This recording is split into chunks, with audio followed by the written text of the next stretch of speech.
IVM।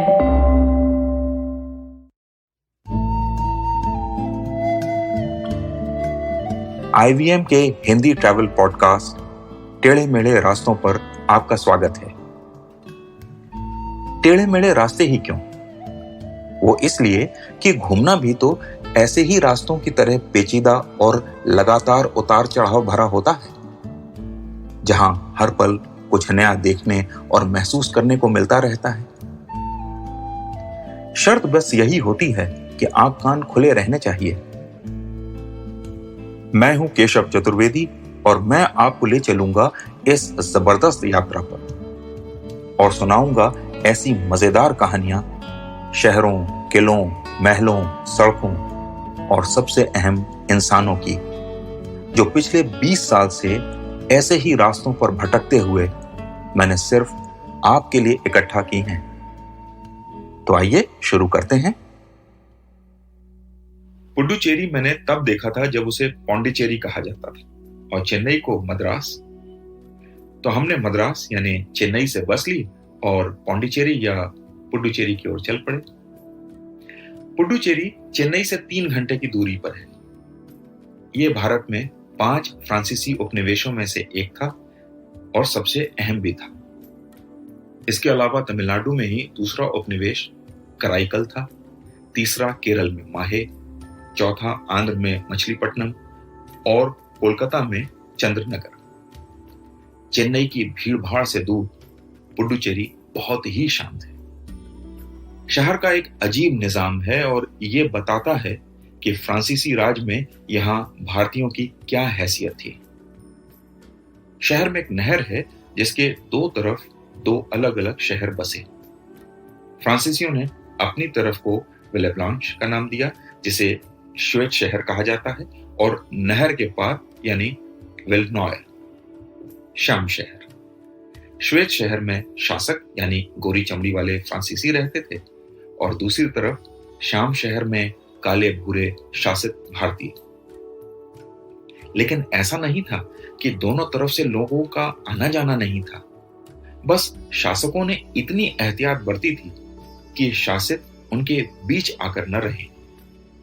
हालांकि ये शुरू की सच्चाई थी, बाद में चीजें बदलने लगी और इसका बड़ा कारण थे श्री अरबिंदो। ब्रिटिश भारत से भागकर उन्होंने पौंडीचेरी में शरण ली और यहीं श्वेत शहर में अपना आश्रम बसाया।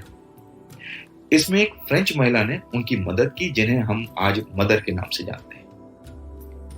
मदर ने कहीं लिखा है कि वे कृष्ण की आराधना करने लगी और एक दिन कृष्ण पर ध्यान लगाने के दौरान उन्हें सपने में श्री अरबिंदो साक्षात मिलने से पहले ही दिखाई दे गए।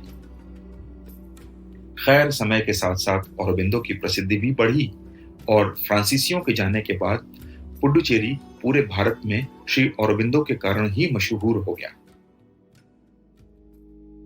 मैं जब श्री अरबिंदो के आश्रम में पहुंचा तो सुबह की प्रार्थना पूरी हो चुकी थी और मुझसे कहा गया कि अब आप शाम के ध्यान में आइएगा। तो ये समय मैंने ऑरोविल देखने में बिताया। ये एक ऐसा टाउनशिप है जिसे श्री अरबिंदो के विचारों के हिसाब से बनाया गया है। यहाँ ज्यादातर विदेशी ही रहते हैं। जगह सुंदर है, लेकिन न जाने क्यों मुझे वहां कोई ऐसी अनुभूति नहीं हुई कि मुझे वो जगह यादगार लगे। शाम को एक बार मैं फिर आश्रम में था और मैंने पाया कि उसके बाहर बड़ी बड़ी गाड़ियां खड़ी थी। उन्हें देखकर लगा कि वो कौन लोग होते हैं जो इतनी बड़ी बड़ी गाड़ियों में आते हैं। अंदर पहुंचकर देखा, उन्हीं गाड़ियों में आए उम्रदार लोग चुपचाप श्री अरबिंदो की समाधि के सामने बैठे। ज्यादातर को देखकर लगा जैसे उनके चेहरे भावहीन, थके हुए, खाली, अपने अंत का इंतजार करते से लगे। उनकी कारों को देखकर जो ईर्ष्या हुई थी वो श्री अरबिंदो की समाधि में ही समा गई। वहां से निकलते समय एक काउंटर पर देखा कि लोग अपना नाम लिखवा रहे हैं। वहां पहुंचा तो पाया कि ध्यान के लिए रजिस्ट्रेशन हो रहा है। सभी को 7:30 बजे शाम को आश्रम की दूसरी बिल्डिंग में पहुंचना था। मैंने भी अपना नाम लिखवा दिया और फिर फ्रांसीसी इलाके को देखने चला गया। वाकई ये इलाका बाकी शहर से बिल्कुल अलग है। यहाँ हर घर पीले सफेद या सफेद और पीच रंग में रंगा हुआ है। ऐसा लगता है बिल्कुल फ्रांस के ही किसी कस्बे में आ गए। यहाँ तक कि सड़कों के नाम और रेस्टोरेंट में मेन्यू भी फ्रेंच भाषा में ही लिखे रहते हैं। यहाँ सड़कों के नाम हैं र्यू ड्यूमा या र्यू रोमिया रोला। दोनों ही फ्रांसीसी साहित्यकार थे। इन दोनों के बारे में मैं जानता था, तो फिर मैंने अटकल लगाई कि र्यू का मतलब हो न हो सड़क ही होना चाहिए। बाद में पता लगा तो मेरा अंदाजा सही ही था। पुडुचेरी पर फ्रांस का असर इतना है कि ट्रैफिक पुलिस की कैब भी बिल्कुल फ्रेंच शैली की ही है। खैर, फ्रांसीसी इलाके या श्वेत शहर को देखते हुए मैं समुद्र के किनारे पहुंच गया। इसे फ्रेंच भाषा में प्रोमेनाड कहा जाता है। यही शहर की सारी बड़ी और महत्वपूर्ण इमारतें हैं और शाम को लोग यहाँ ही टहलने आते हैं। समझ लीजिए मुंबई के मरीन ड्राइव की तरह है, लेकिन बहुत शांत है। मैं भी यहीं टहल रहा था और मुझे एक गोलगप्पे वाला दिखा। मैं उसके पास पहुंचा और गोलगप्पे खाने लगा। उसकी बोलचाल से लगा वो तमिलनाडु का रहने वाला नहीं है। मैंने उससे पूछा तो वो बोला, हाँ सर, मैं मेरठ का रहने वाला। अब मैं चौंका। फिर मैंने उससे पूछा, मेरठ से यहां आकर गोलगप्पे क्यों बेच रहे हो? ये काम तो मेरठ में भी हो सकता था। उसने जो जवाब दिया उसे सुनकर मैं दंग रह गया। वो बोला, सर, यहां पुलिस वाला भी गोलगप्पे खाता है तो पैसे देकर जाता है। उस एक लाइन में गोलगप्पे वाले ने 2 जगहों का पूरा खाका खींच दिया।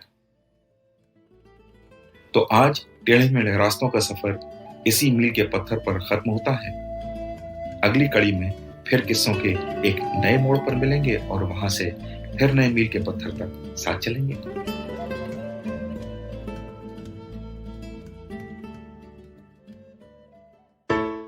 I hope you enjoyed that show.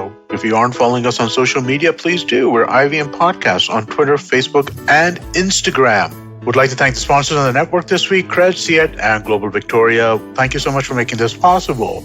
On Cyrus Says, Cyrus is joined by the hilarious and extremely charming illusionist and therapist Suhani Shah. They talk about different aspects of magic like sleight of hand, mind reading, mentalism, and more. The Habit Coach completed 500 episodes, 500, and Ashton has a special message for us on the occasion. Do check that out. We had Lekini Desai, founder of the India Ethnic Company, talk to Varun Digarala about their story and the Hatke marketing idea that made them popular. On Naan Curry, South of Anarchis celebrated World Chocolate Day. They took us through the origins, history, economics of chocolate, and shared their memories. On Tere Mere Raste, Keshu Chaturvedi shares an interesting story from Leh. Check out an updated version of the Traveling Professor's Diary. It's now rechristened as Smarter with Sid. Same old brain filled with new stories and insights. This time, listening to know why you should keep things simple. And finally, check out Global Victoria Tech Talks. This one is in partnership with Global Victoria, the trade arm of the Government of Victoria and Australia. The edtech and gaming industries are booming in Victoria, Australia, and this series is meant to showcase that. And with that, I hope to see you again next week. Namaskar, dear friends. My name is Ashish Vidyarthi. Life, as you know, is a journey. And you and I, travelers, how can we celebrate this travel? I have a podcast for you, Begin the Journey. I share stories and moments from my life. Do tune in every Monday and Thursday to listen to my podcast on the IVM Podcast website, app, or wherever you get your podcast from. Cheers.